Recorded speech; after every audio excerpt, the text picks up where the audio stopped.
네, 오늘은 8월 25일입니다. 화요일입니다. 새벽 예배 나오신 성도님들을 환영합니다. 말씀 나누기 전에 공동기도 제목으로 기도하시겠습니다. 배옥진 집사의 병상에 함께 하셔서 통증이 없게 하시고 하나님의 위로와 힘을 부어 주십시오. 권하자 집사가 다시 걸을 수 있게 회복시켜 주십시오. 김시 집사의 건강을 회복시켜 주시고 대비박 형제의 건강이 회복되게 해 주십시오. 나의 모든 가족이 예수님 믿고 구원받게 해 주십시오. 예수님 이름으로 기도합니다. 아멘. 오늘 본문의 말씀은 에스겔 46장 1절에서 15절까지 말씀입니다. 예배가 전부다 하는 제목으로 하나님 말씀 함께 나누시겠습니다. 여러분, 성전을 다시 회복하는 이야기죠.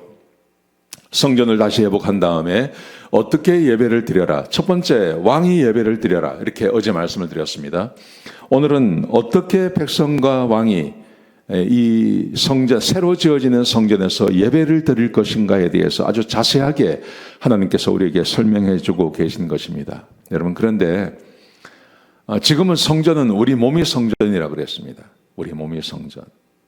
새로운 성전, 이 수룹바벨 성전을 말씀하시면서 예배 드려라 이렇게 말씀하세요.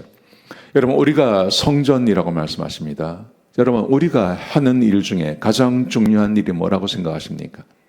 그게 바로 예배입니다. 새로운 성전에서 예배를 드릴 것을 강조하신 것처럼 우리 이 몸, 구원받고 하나님의 백성이 된 우리들이 해야 할 일, 1번이 예배입니다. 예배. 하나님께 예배드리지 아니하고 어떻게 하나님의 백성으로 살아갈 수 있겠습니까? 자, 오늘 본문의 말씀이 어떤 말씀인지 같이 한번 보시겠습니다. 먼저 1절에서 3절까지 말씀해 보시면 안식일과 초하루의 제사, 예배를 드릴 것을 말씀하십니다. 이렇게 말씀하십니다. 뜰 동쪽 문을 6일 동안 닫고 안식일과 1일에는 문을 열어라. 동쪽 문을 말합니다. 성전의 동쪽 문을 1일과 안식일에는 문을 열어라.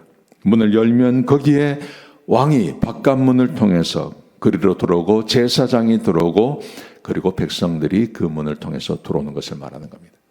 여러분, 성전은 하나님이 계신 곳입니다. 그곳에 문을 열 수 있는 것, 안식일, 지금으로 말하면 주일을 말하는 겁니다. 주일날 교회에 오셔서 하나님께 예배 드리는 것, 이거는 우리가 걸을 수 없는 일입니다. 이거는 반드시 해야 되는 것입니다. 왜냐하면 하나님을 만날 수 있는 합법적인 방법, 하나님께 예배 드릴 수 있는 유일한 길이 우리가 주일날 교회에 와서 하나님께 예배 드리기 때문에 그렇습니다. 그래서 오늘 본문에 보시면 1일과 안식일에 동쪽 문을 열고 왕이 들어오고 제사장이 들어오고 백성들이 들어와서 하나님께 예배 드릴 것을 말하고 있는 것입니다. 4절과 8절에 보시면 안식일과 초하루에 드리는 제사에 대해서 아주 구체적으로 말씀하십니다. 보십시오. 왕은 이렇게 예배 드려야 됩니다. 안식에 드릴 번제에 대해서 말하기를 흠없는 어린 양 6마리와 흠없는 순양 1마리를 드리는데 소제로 순양 1마리당 밀가루 1에바 기름 1흰을 하나님께 드리라. 그렇게 말씀하십니다. 하나님 앞에 예배를 드리러 올 때 빈손으로 오는 것이 아닙니다. 빈손으로 오는 것이 아니라 매 안식일마다 흠없는 양 6마리, 흠없는 순양 1마리를 가지고 들어오는 겁니다. 그리고 거기에 하나님께 드립니다. 그리고 소제에 의해서 1마리당 6분의 1 에바씩을 드려라. 그렇게 말씀하십니다. 기름은 6분의 1 흰을 드려라. 그렇게 말씀하십니다. 여러분, 이것이 매우 중요한 하나님께 드리는 예배의 형식인 것입니다. 우리는 주님 앞에 나올 때 빈손으로 나오지 않고 하나님께서 허락하신 것 가운데 감사한 마음을 가지고 나옵니다. 우리 교인들은 다른 교회에 비해서 헌금을 많이 하시는 편입니다. 하나님께 감사를 하시는 거예요. 정말 감사한 일이죠. 그래서 저는 우리 교인들이 복을 받는다고 저는 믿습니다. 우리 교회에 출석하시고 우리 교회에서 하나님께 예배드리는 우리 성도들, 하나님께서 복을 주십니다. 정말 복을 주십니다. 매월 1일 날은 이렇게 예배 드릴 것을 말합니다. 숫송아지 1마리, 어린 양 6마리, 순양 1마리를 하나님께 드리라. 바른 예배, 그냥 몸만 와서 있는 것이 아니라 내가 하나님께 받은 것 가운데 감사함으로 하나님께 드리는 그 예배, 그 예배를 우리 하나님께서 받으시겠다고 말씀하고 계십니다. 9절에서 15절까지 말씀해 보시면 이렇게 말합니다. 백성이 드려질 예배를 말합니다. 절기밀 때마다 북문을 통해서 들어오는데 보십시오. 이렇게 말합니다.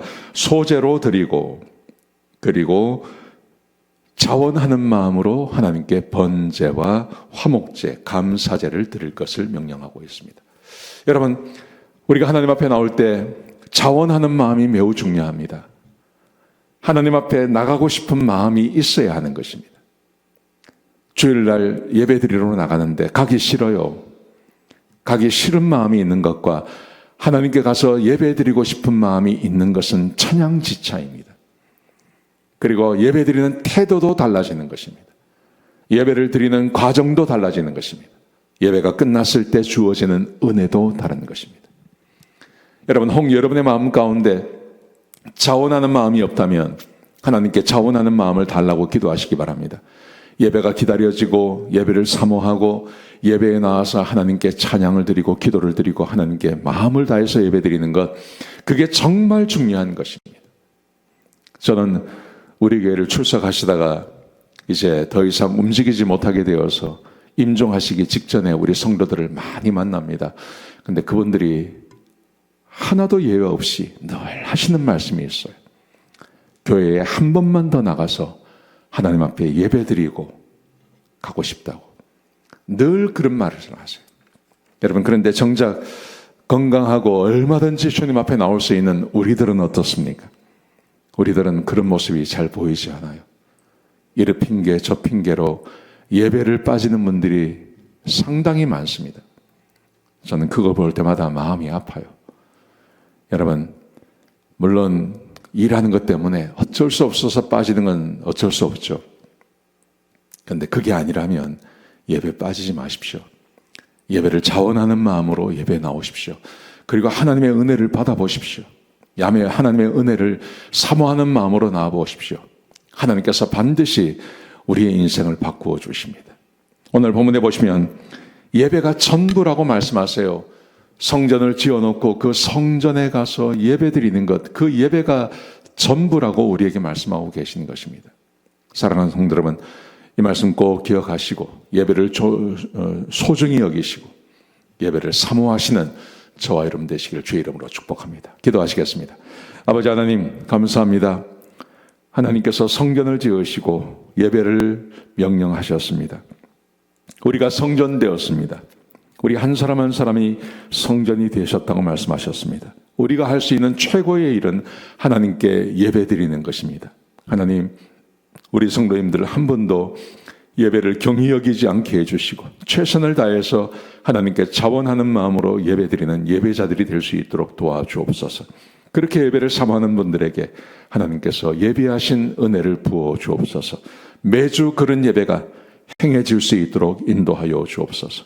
감사합니다. 예수님의 귀하신 이름으로 간절히 기도드렸습니다. 아멘.